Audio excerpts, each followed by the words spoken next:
So hello friends, welcome back to my YouTube channel. आज हम देखेंगे यूनिट 3 का स्ट्रक्चर ऑफ इलेक्ट्रीफाइड इंटरफेस। तो सबसे पहले हम समझेंगे कि ये होता क्या है ना। तो इंट्रोडक्शन में हम देख लेते हैं, जब किसी सॉलिड मेटल को किसी इलेक्ट्रोलाइट सॉल्यूशन में डिप किया जाता है। जब किसी सॉलिड मेटल को इलेक्ट्रोलाइट सॉल्यूशन में डिप किया जाता है, तब मेटल के इलेक्ट्रोड की तरह कार्य, मतलब मेटल जो होगा वो क्या करेगा, इलेक्ट्रोड की तरह कार्य करने लगेगा तथा उसमें ऑक्सीडेशन या रिडक्शन मतलब होने लगेगा। ठीक है, जैसे कि जिंक को अगर हम क्या करते हैं, किसी इलेक्ट्रोलाइट में डिप कर देते हैं, तो उस कंडीशन में क्या होता है कि जिंक या तो ऑक्सीडाइज होगा या तो रिड्यूस होगा। ठीक है, फॉर एग्जांपल के लिए देखो, यहाँ पे जिंक जो है अगर हम सॉल्यूशन में डाले हैं तो वो अगर इलेक्ट्रॉन दे देता है सॉल्वेंट इलेक्ट्रोलाइट को, तो जिंक 2+ में कन्वर्ट हो जाएगा। ठीक है, और 2 इलेक्ट्रॉन यहाँ से रिमूव हो जाएगा। अगर इसी का रिडक्शन होगा तो ये रिवर्स हो जाएगा, मतलब जिंक 2+ क्या करेगा, 2 इलेक्ट्रॉन ले लेगा और जिंक में डिपॉजिट हो जाएगा। ठीक है, यदि ऑक्सीडेशन होता है, यदि ऑक्सीडेशन होगा तो जिंक क्या करेगा, जिंक से इलेक्ट्रॉन निकलकर इलेक्ट्रोड में चले जाएंगे, जिससे इलेक्ट्रोड क्या हो जाएगा, नेगेटिव आयन वाला हो जाएगा। ठीक है, उसी टाइप से अगर रिएक्शन क्या होगा, रिडक्शन रिएक्शन होता है, जिंक 2+ क्या करेगा, इलेक्ट्रोड से इलेक्ट्रॉन लेगा, है ना, और इलेक्ट्रोड में इलेक्ट्रॉन की कमी हो जाएगी, अतः पूरा इलेक्ट्रोड क्या हो जाएगा, पॉजिटिव नेचर का हो जाएगा। मान के चलो सॉल्यूशन में हमने क्या रखा है, जिंक 2+ को रख दिया है, और मान के चलो एक इलेक्ट्रोड रख दिया है। ठीक है, मैं आपको डायग्राम से कैसे समझाऊं। चलो मेरे पास ये है, यहाँ पे मैं क्या बना लेता हूँ, एक इस तरह से कंटेनर बना लेता हूँ। यहाँ पे मैंने सॉल्यूशन रख दिया। ठीक है, यहाँ पे मैंने जिंक इलेक्ट्रोड डाल रखा है ना। अगर जिंक जो है यहाँ से क्या करता है, जिंक जो है जिंक 2+ बनाता है, मतलब 2 इलेक्ट्रॉन जो है डोनेट करके यहाँ पे Zn2+ के रूप में सॉल्यूशन में चला जाता है, तो ये ऑक्सीडेशन होगा। अगर यही रिएक्शन रिवर्स होने लगेगा, मतलब इलेक्ट्रॉन कहाँ पे है, इलेक्ट्रॉन तो यहाँ इलेक्ट्रोड पे है। ठीक है, इलेक्ट्रोड से इलेक्ट्रॉन ले लेगा तो क्या होगा, ये जिंक इसमें चिपक जाएगा या फिर क्या कहते हैं, इसमें डिपॉजिट हो जाएगा। तो इस तरह से 2 तरह का रिएक्शन हो सकता है। अब इस तरह जो हम सिस्टम देख रहे थे, ठीक है, तो सॉल्यूशन के साथ में एक प्रकार का इलेक्ट्रिक इंटरफेस का जनरेशन हो जाता है ना। उसी को हम क्या कहते हैं, इलेक्ट्रीफाइड इंटरफेस कहते हैं, क्योंकि सॉल्यूशन में नेगेटिव चार्ज को पॉजिटिव चार्ज द्वारा कवर किया होगा, है ना। देखते हैं डायग्राम में, देखेंगे तो ज़्यादा समझ में आएगा। इस प्रकार के सिस्टम में मेटल के सरफेस में तथा सॉल्यूशन द्वारा उस चार्ज के मेंटेनेंस के लिए बनाया गया जो इंटरफेस होगा, वही इलेक्ट्रीफाइड इंटरफेस कहा जाएगा। ठीक है, तो चलिए अब हम देख लेते हैं कि विभिन्न प्रकार का इंटरफेस जो है कैसे कैसे होता है। तो मैं यहाँ पे एक जनरल सा डायग्राम बनाया हूँ आपके लिए। ठीक है, तो ये जो स्ट्रक्चर होगा, यहाँ पे ये क्या है, मान के चलो इलेक्ट्रोड है, सॉलिड सरफेस है ना। ये एक तरह का इलेक्ट्रोड है जो पॉजिटिव आयन है, और ये जो इधर मैंने इधर जो दिखाया है, ये पूरा का पूरा क्या है, सॉल्यूशन है। मान के चलो ये सॉल्यूशन है, इलेक्ट्रोलाइट है। तो इलेक्ट्रोलाइट का जो नेगेटिव आयन होगा वो क्या होगा, पॉजिटिव आयन की ओर क्या करेगा, आके अटैच हो जाएगा। अटैच हो जाएगा कहने का मतलब इधर आके जुड़ने का प्रयास करेगा। यहाँ पे हो सकता है कुछ सॉल्वेंट हो बीच में, दोनों के बीच में क्या हो, कुछ पोलर सॉल्वेंट भी हो सकता है, क्योंकि पॉजिटिव चार्ज पहले क्या करेगा, नेगेटिव चार्ज को अट्रैक्ट करने से पहले पोलर सॉल्वेंट को ही अट्रैक्ट करेगा। तो इसलिए मैंने यहाँ पे थोड़ा सा गैप दे रखा है। ठीक है, गैप दे रखा है।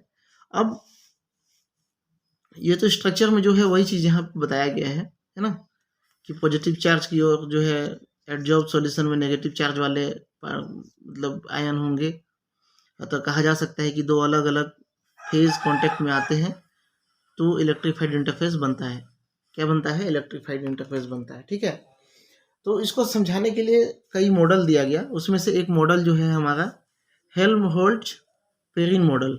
ठीक है, इस मॉडल में क्या बताया गया, इस मॉडल में ये बताया गया है, बहुत सी सिंपलेस्ट मॉडल है। माना कि कोई मेटल इलेक्ट्रोड है जिसमें नेगेटिव चार्ज है तथा सॉल्यूशन में पॉजिटिव चार्ज है। ठीक है, अब हम यहाँ पे क्या ले रहे हैं, इलेक्ट्रोड में नेगेटिव चार्ज ले रहे हैं और सॉल्यूशन में क्या ले रहे हैं, पॉजिटिव। चाहे आप उल्टा भी कर सकते हो। तो इसमें क्या बताया गया कि इस नेगेटिव चार्ज को मेंटेन करने के लिए एक फिक्स्ड लेयर जो है सॉल्यूशन में बनता है। इधर का पूरा भाग क्या है, सॉल्यूशन है, और ये इलेक्ट्रोड है, ठीक है। यहाँ पे क्या रहता है, फिक्स लेयर, ठीक है। तो यहाँ पे आप जैसे जैसे देखोगे, अगर मेटल में तो पूरी तरह से नेगेटिव चार्ज है, ठीक है। मेटल में पूरी तरह से नेगेटिव चार्ज है, और इस धनात्मक आवेश जो यहाँ पे चेन बना हुआ है, इसका बीच का एरिया को अगर हम यहाँ पे इस तरह से लाइनिंग करें, तो यहाँ से इसके बीच के एरिया से लेके यहाँ तक का बीच का एरिया को हम क्या कहेंगे, आउटर हेल्महोल्ट्ज प्लेन कहेंगे, ठीक है। आउटर हेल्महोल्ट्ज प्लेन या फिर OHP कह देंगे शॉर्ट में, ठीक है। तो यहाँ पे क्या होगा, यहाँ 100% नेगेटिव चार्ज है। थोड़ा सा आगे जाएंगे तो कुछ नेगेटिव चार्ज कम हो जाएगा, ठीक है। और आगे जाएंगे तो क्या होगा, थोड़ा नेगेटिव चार्ज कम होते जाएगा। तो चार्ज जो है जहाँ यहाँ पहुँचते पहुँचते तो क्या हो जाएगा, 0 हो जाएगा। मतलब पूरी तरह से यहाँ पे क्या होगा, एक लाइन से चार्ज में कमी देखने को मिलेगी इस लेयर से इस लेयर तक जाने में, ठीक है। इसको मैं ग्राफ के द्वारा बताया हूँ यहाँ पे आपको, ठीक है। ये देखिए, यहाँ पे क्या था, पूरी तरह से फुल चार्ज था, ठीक है। ये है OHP, आउटर हेल्महोल्ट्ज प्लेन, ठीक है। यहाँ पे क्या होता है, देखो ये डिस्टेंस है, ये नेगेटिव वाला इलेक्ट्रोड जो था उससे और OHP मतलब उनका दोनों के बीच में डिस्टेंस है ये, ठीक है। इधर हम पोटेंशियल को दिखाते हैं। अगर केवल हम नेगेटिव चार्ज वाला पोटेंशियल देखें तो उसका काफ़ी हाई अमाउंट में पोटेंशियल होगा, अगर इसको हम नेगलेक्ट कर दें। लेकिन जैसे ही वहाँ पे फिक्स्ड लेयर के तरफ फिक्स्ड लेयर लगा देते हैं तो क्या होगा, एकदम कंटिन्यूसली यहाँ पे क्या होगा, डिक्रीज जो है देखने को मिलेगा, और OHP पर ये चार्ज क्या हो जाएगा, ख़त्म हो जाएगा। मतलब चार्ज डिफरेंस क्या हो जाएगा, ख़त्म हो जाएगा। समझ में आया, इसमें तो कोई दिक्कत नहीं है। तो ये क्या हो जाएगा, एक पैरेलल प्लेट कैपेसिटर की तरह होता है। जैसे कैपेसिटर क्या होता है, देखो एक तरफ पॉजिटिव चार्ज, एक तरफ नेगेटिव चार्ज, और यहाँ पे हम क्या करते हैं, चार्ज को स्टोर करके रखते हैं। ये इस तरह से है, ठीक है। तो यहाँ भी क्या होता है, इधर पूरी तरह से पॉजिटिव और इधर पूरी तरह से नेगेटिव। जब यहाँ से लेके यहाँ तक जाते हैं तो यहाँ पे पैरेलल डिक्रीज देखने को मिलता है चार्ज में, ठीक है। पैरेलल डिक्रीज देखने को मिलता है। अब इसका फॉर्मूला क्या होगा भाई, फॉर्मूला भी हमको समझना है। तो हेल्महोल्ट्ज इलेक्ट्रिक इंटरफेस का कैपेसिटेंस, चूंकि ये कैपेसिटर की तरह ही है तो इसका हम क्या निकालेंगे, कैपेसिटेंस निकालेंगे। कैपेसिटेंस क्या होगा, एप्सिलॉन R और epsilon not upon D. D क्या है यहाँ पे, distance of OHP from electrode. Electrode का OHP के साथ में डिस्टेंस को बताता है, ठीक है। अब ER क्या है, dielectric constant of medium. Medium जो है उसका डाइलेक्ट्रिक कांस्टेंट है। और E नॉट क्या है, परमिटिविटी ऑफ फ्री स्पेस, ठीक है। Permittivity of free space.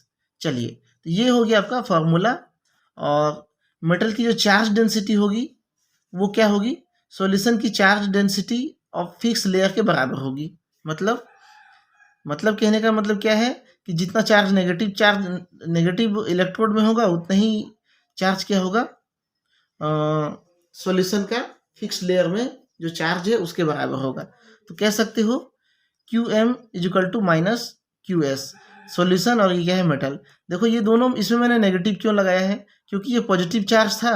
अगर ये पॉजिटिव चार्ज है तो ये क्या हो जाएगा, नेगेटिव। अगर ये नेगेटिव है तो ये क्या हो जाएगा, पॉजिटिव। तो दोनों में से किसी एक में आपको क्या करना पड़ेगा, नेगेटिव लगाना पड़ेगा, ठीक है। ये तो हो गया आपका सबसे सिंपलेस्ट लेयर, क्या चीज़, हेल्महोल्ट्ज मॉडल, ठीक है। अब देख लेते हैं गाय चापमान मॉडल, ठीक है। गाय चापमान मॉडल को भी देख लेते हैं। तो इस मॉडल में क्या बताया है, इस मॉडल को हम डिफ्यूजन मॉडल भी कहते हैं। यह मॉडल भी उसी के जैसा ही है, लेकिन यहाँ पे जो इलेक्ट्रिक इंटरफेस जो होता है वो यहाँ पे फिक्स्ड लेयर ना हो करके क्या होता है, इलेक्ट्रोड जो है अपोजिट चार्ज वाले आयन में फिक्स ना रह करके सॉल्यूशन में डिफ्यूज रहते हैं। डायग्राम में ही देख लो, डायरेक्ट लिखना है वो तो यहाँ पे लिखा हुआ है, आप पॉज करके इसको देख सकते हो, ठीक है। अब यहाँ पे समझो, समझना ही है, ये क्या है, मेटल इलेक्ट्रोड है ना। ये क्या है, मेटल इलेक्ट्रोड है। यहाँ मेटल इलेक्ट्रोड ही लिखा हुआ है, दिख नहीं रहा है थोड़ा सा। तो यहाँ पे जो पॉजिटिव चार्ज है जो इसको मेंटेन करने वाले हैं वो क्या है, फैले हुए हैं, डिफ्यूज्ड हैं, ठीक है। अधिकतर डेंसिटी क्या होगी, इधर होगी, लेकिन ये क्या होंगे, इधर लो डेंसिटी में, इधर बहुत कम डेंसिटी है यहाँ पे, है ना। अधिकतर डेंसिटी कहाँ पाई जाएगी, यहाँ पे पाई जाएगी, ठीक है। लेकिन ये फिक्स्ड लेयर नहीं है, ठीक। अब इसका कैपेसिटेंस निकाला जा सकता है। यहाँ पे एक चीज है कि यहाँ पे QOH is less than QM, मतलब यहाँ पे जो QOH बनना चाहिए, यहाँ पे एक लाइन हम खींचते हैं अगर इन चार्ज को लेके, तो ये क्या हो जाएगा, OHP होगा, आउटर होल वोल्टेज पेयर, ठीक है, प्लेन, ठीक है। तो यहाँ से यहाँ तक का डिस्टेंस वह कहलाएगा, लेकिन यहाँ का जो डिस्टेंस है वो क्या हो जाएगा, वो डिस्टेंस कहो या फिर उसका चार्ज मेंटेनेंस कहो, वो क्या होगा, कम होगा, किसकी तुलना में, QM की तुलना में। QM में पूरी तरह से संगठित रूप से चार्ज है, यहाँ पे क्या है, डिफ्यूज रूप से है। तो इसके लिए फॉर्मूला है C = 2 epsilon R, epsilon E not या ER कह देते हैं इसको सीधा सीधा हम, है ना। Z² E² C not concentration को दिखाता है, C नॉट, ठीक है।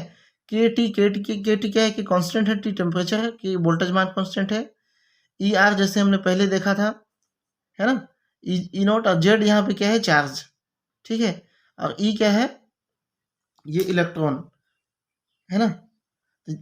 Z क्या है, वैलेंसी है, E क्या है, चार्ज है, और C0 क्या है, कॉन्सेंट्रेशन ऑफ स्पीसीज है, ठीक है, कॉन्सेंट्रेशन ऑफ स्पीसीज। यहाँ पे आपको लिखना है जोड़ के cos H प्लैंक कांस्टेंट है, Z जो है आपका वैलेंसी है, E नॉट तो आपका चार्ज ही है ना। और साई एक्स, यहाँ पे साई एक्स को आपको समझना पड़ेगा, 2kT, तो बाकी वही टर्म है, आपको ये याद करना पड़ेगा, ठीक है। कोई फॉर्मूला डिराइव करके यहाँ पे आपको नहीं बताना है, बहुत लेंदी हो जाएगा, है ना। तो साई एक्स जो है वो है outer potential difference, outer potential difference है, ठीक है। अब इसका इंपॉर्टेंट चीज है इसका ग्राफ, ठीक है। ग्राफ को समझाने के लिए फार्मूला एक दिया हुआ है, del psi upon del x.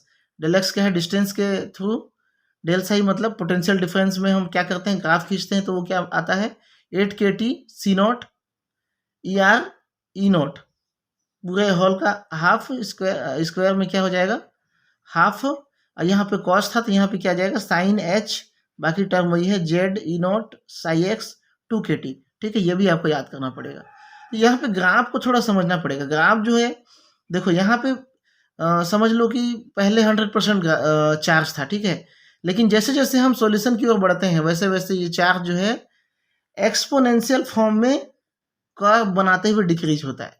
कहने का मतलब देखो यहाँ पे पूरी तरह से चार्ज था, आगे बढ़े कुछ चार्ज कम हुआ, आगे बढ़े कुछ चार्ज कम हुआ, यहाँ पे क्या होगा, बहुत सारा चार्ज मेंटेनेंस हो जाएगा, लेकिन पूरी तरह से खत्म नहीं होगा। आगे बढ़ेंगे ये वाला चार्ज कम करेगा, नेगेटिव चार्ज का जो पावर है उसको ये क्या करते जा रहा है, धीरे धीरे कम करते जाएगा। फिर आगे बढ़ेंगे कम होगा, फिर आगे बढ़ेंगे कम होगा, ठीक है। तो यहाँ पे एक ही बार में, एक ही झटके में कम नहीं हो रहा है, बल्कि धीरे धीरे क्या हो रहा है, कम हो रहा है। तो उसी को यहाँ पे ग्राफ के रूप में शो किया हुआ है, आप देख सकते हैं, ठीक है। तो इसको कहा गया है एक्सपोनेंशियली फॉर्म में कर्व जो है पाया जाता है, ठीक है। एक्स क्या है, डिस्टेंस है, वाई में हम क्या लेंगे, पोटेंशियल लेंगे, ठीक है। तो ये समझ में आ गया, इसमें कोई दिक्कत तो नहीं है, ठीक है। अब एक और मॉडल है जो कि इसको एक्सप्लेन करता है, स्ट्रेन मॉडल, ठीक है। स्ट्रेन मॉडल, ये मॉडल जो है वो क्या बताता है, ये जो है हेल्महोल्ट्ज़ मॉडल और गाय चापमान मॉडल दोनों का कॉम्बिनेशन है। कहने का मतलब दोनों को अगर हम कंबाइन कर देंगे तो क्या हो जाएगा, मतलब इसमें क्या होगा, एक फिक्स लेयर भी होगा, इसमें डिफ्यूजन लेयर भी होगा, ठीक है। फिक्स लेयर में हम यहाँ पे क्या इंडिकेट करेंगे, OHP इंडिकेट करेंगे क्योंकि फिक्स लेयर है। यहाँ से एक लाइन खींचा जा सकता है, सॉरी, यहाँ पे एक लाइन खींचा जा सकता है, ठीक है, जो क्या करेगा, इस चार्ज से यहाँ तक का डिस्टेंस को बताएगा। ये फिक्स लेयर है, और ये क्या, बाकी जो है डिफ्यूज लेयर है, ये इलेक्ट्रोड है हमारे पास। इसका ये जो इफेक्ट होता है वो थर्मल इम्पैक्ट कारण होता है, ये बहुत इंपॉर्टेंट है, थर्मल इम्पैक्ट कारण होता है। ग्राफ देख लेते हैं, जो फिक्स लेयर है वहां तक तो क्या होगा, एक स्ट्रेट लाइन में डिक्रीज होगा, लेकिन जो डिफ्यूजन लेयर है वहां पे क्या होगा, एक्सपोनेंशियल वाला डिक्रीज होगा, जैसे हमने पहले देखा है। तो दोनों को यहाँ पे हम जोड़ देते हैं, एक्स जो है डिस्टेंस हो गया और वाई क्या हो गया, पोटेंशियल हो गया। तो यहाँ पे यहाँ से यहाँ तक क्या होगा, एक तरह से स्ट्रेट लाइन डिक्लाइन आपको देखने को मिलेगा चार्ज में, है ना। लेकिन OHP के बाद यहाँ पे क्या होगा, इस तरह से कर्व जो है आपको देखने को मिलेगा, ठीक है। ये क्या हो जाएगा, स्ट्रेन मॉडल का ग्राफ है, ठीक है। क्लियर हो गया, कोई दिक्कत नहीं है यहाँ पे, सब समझ में आ रहा है। अगर नहीं समझ में आया है तो वीडियो को रिपीट करें। और देखो, वीडियो में नए हो ना तो फिर वीडियो चैनल को सब्सक्राइब कर ले प्लीज़, है ना। सब्सक्राइब कर लीजिएगा तो आपको ऐसे वीडियो जो है आपको देखने को मिलता रहेगा। और वीडियो पसंद आ रहा है तो लाइक ठोक दीजिए, है ना। थोड़ा सा मेरा भी काम कर दीजिए, मेरे को भी थोड़ा सा मोटिवेशन मिलना चाहिए या इंस्पिरेशन मिलना चाहिए कुछ। अब इसका कैपेसिटेंस क्या होगा, इसका कैपेसिटेंस क्या होगा, मतलब यहाँ पे मान के चलो 2 कैपेसिटर जुड़ा हुआ है। एक कैपेसिटर फिक्स लेयर के लिए होगा, एक कैपेसिटर किसके लिए होगा, जो डिफ्यूज लेयर के लिए होगा, ठीक है।